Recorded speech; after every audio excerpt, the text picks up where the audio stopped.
تو چلیے پھر دیکھتے ہیں کہ اس قرآن نے آپ کو کیا دیا۔ ایک سوال عموماً لوگ اٹھاتے ہیں کہ روحانیت کیا ہے، کیونکہ یہ لفظ آج کے دور میں تھوڑا سا مس انڈرسٹوڈ ہے۔ اسپرچویلٹی کیا ہے، روحانیت کیا ہے؟ اسی طرح ایک مجلس میں ایک شخص نے یہ سوال کیا، اسلام میں روحانیت کا کیا تصور ہے اور اس کو پانے کے کیا رولز ہیں؟ تو اس کے اوپر ایک عالم ہے، انہوں نے جواب دیا کہ روحانیت یعنی اسپرچویلٹی کا لفظ تو بعد کی تاریخ میں بولا جانے لگا۔ قرآن میں جو لفظ استعمال ہوا ہے وہ روحانیت نہیں ہے، وہ ربانیت ہے۔ کون ربانی شین، آل عمران میں آپ نے پڑھا تھا آیت 79 میں۔ تو روحانیت کیا ہے؟ اصل میں ربانیت ہے۔ لیکن غلطی لوگوں نے کہاں کھائی کہ روحانیت کے نام پر ترک دنیا کیا اور کہا کہ ہم اب دنیا کو چھوڑ رہے ہیں اور چلے کاٹ رہے ہیں اور کچھ وظیفے کر رہے ہیں اور کچھ خاص قسم کی مشقیں کرتے ہیں۔ تو یہ درست طریقہ نہیں، کیونکہ جب دنیا چھوڑ دیں گے نا تو اس سے روحانیت نہیں ملے گی، رہبانیت ملے گی، اور رہبانیت کا اسلام میں کوئی حصہ نہیں۔ اللہ کے نبی نے فرمایا لا رہبانیت فی الاسلام، اسلام میں کوئی رہبانیت نہیں ہوتی۔ پھر کیا ہے؟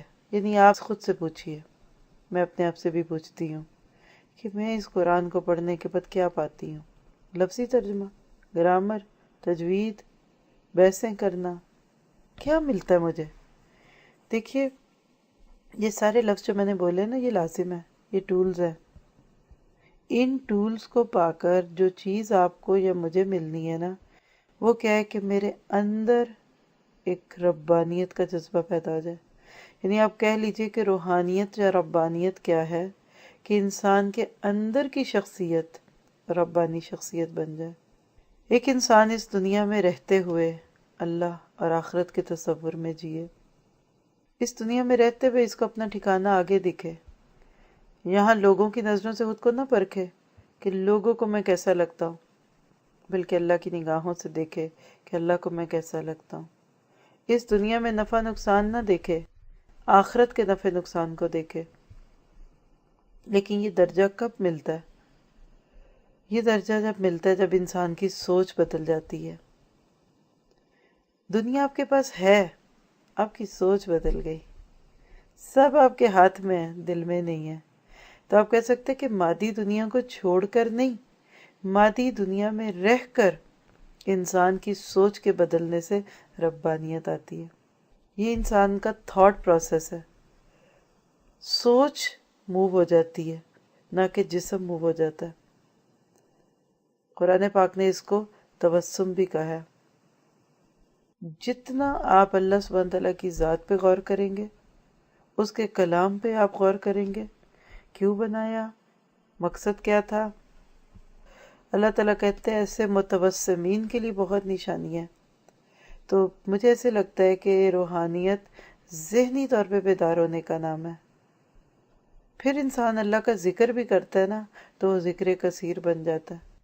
ہم بعض دفعہ لا الہ الا اللہ، لا الہ الا اللہ، لا الہ الا اللہ زبان کی تکرار سے ذکر کرتے ہیں، حالانکہ لا الہ الا اللہ یہ صرف زبان نہیں بولتی، دل کے اندر تک یہ جاتا ہے، ایک سوچ ہے کہ اللہ کے سوا کوئی نہیں۔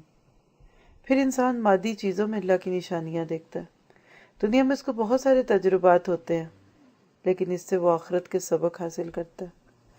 ہر چیز میں اس کو ربانی پہلو دکھے گا، اور اصل روحانیت یہی ہے کہ انسان اس دنیا میں رہے، یہ مادی کام کرتا رہے، لیکن نشانیوں کو دیکھ کر اب کو پا جائے۔ یہ مادی چیزیں اس کو اللہ کی محبت دیں، یعنی کنورٹ کرنے کا نام ہے، آپ کہہ لیجئے۔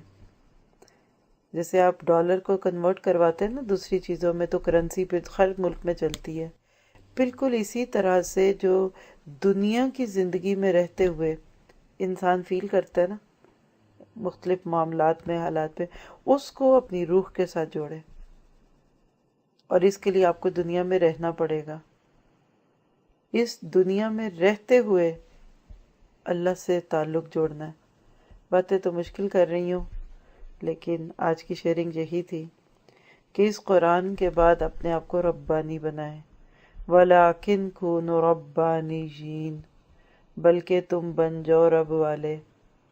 یہی ہر نبی کا پیغام تھا، ہر اللہ والے کا یہی پیغام تھا، اور یہی پیغام میرا آپ کے لیے، کہ اس قرآن کے بعد ربانی بن جائیں۔ اس پہ ایک بک بھی ہے، بالکل پورے دین اسلام میں انشاءاللہ کیا ہے تو ماشاءاللہ کیا ہے تو انا للہ کیا ہے، پورے دین اسلام کی جو وہ روز مرہ کی ہوئی باتیں، السلام علیکم، اعوذ باللہ، یہ اس کے اصل کیا چھپا ہوا ہے، یہ ہے اس بک کا نام ربانیت۔